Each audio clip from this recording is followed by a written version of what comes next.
ang mga taong humusga, 18 senador, ang mga hudas na mukhang alagad, ngunit ang kanilang mga kilos ay balasubas. Sila ang mga Pilato na may kapangyarihan bilang hari ng saligang batas, ngunit ginamit ang poder, naghugas ng kamay, upang imbis ang hari ng katotohanan ang bigyan laya, pinili ang kamatayan at si Barabas. So, matanong ko lang si Father, when you said that you used drugs for 15 years, ano po yung drugs na ginamit mo, Father?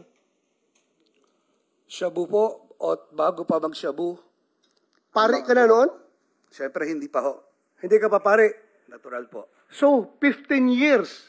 How old ka nag-start gumamit na Shabu? Father, ako sagutin niyo. Mr. Chair, simula po ako ng 16. 16. Opo.